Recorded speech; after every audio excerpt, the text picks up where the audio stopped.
మీ business ఏదైనా మీ ఊర్లో promotion చేయాలంటే అది సుమన్ టీవీతోనే సాధ్యం. ఇప్పుడే సంప్రదించండి. అందరికి నమస్కారం అండి. నా పేరు ఉదయ్. నేను రీజనల్ మేనేజర్, ఆంధ్రప్రదేశ్ గ్రామీణ వికాస్ బ్యాంక్ భద్రాచలం రీజియన్లో. భద్రాచలం రీజనల్ మేనేజర్గా సేవలు అందిస్తున్నాము గత 2.5 సంవత్సరాలుగా. మన బ్యాంకు ఇప్పుడు ఆ, మొత్తం తెలంగాణ స్టేట్ మొత్తము విస్తరించబోతోంది. ముందు మనకు తెలంగాణ గ్రామీణ బ్యాంకు, ఆంధ్రప్రదేశ్ గ్రామీణ వికాస్ బ్యాంక్ అని చెప్పేసి 2 బ్యాంకులు ఉన్నాయి. 2006 నుంచి సేవలు అందిస్తున్నాయి.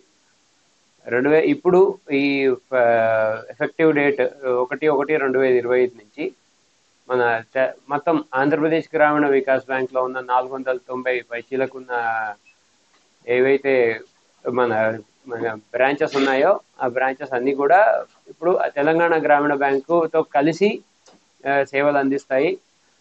మొత్తం అంతా రాష్ట్రం అంతటా ఒకటే బ్యాంకుగా, ఒకటే గ్రామీణ బ్యాంకుగా వ్యవహరించబోతోంది.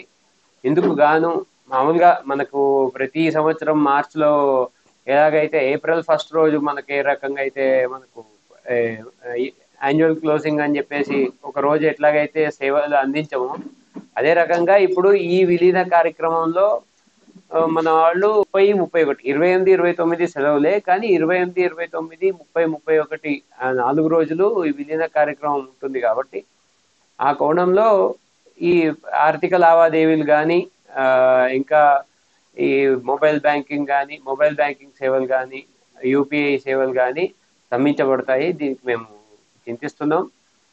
ఇది కేవలం 4 రోజుల వ్యవధి మాత్రమే.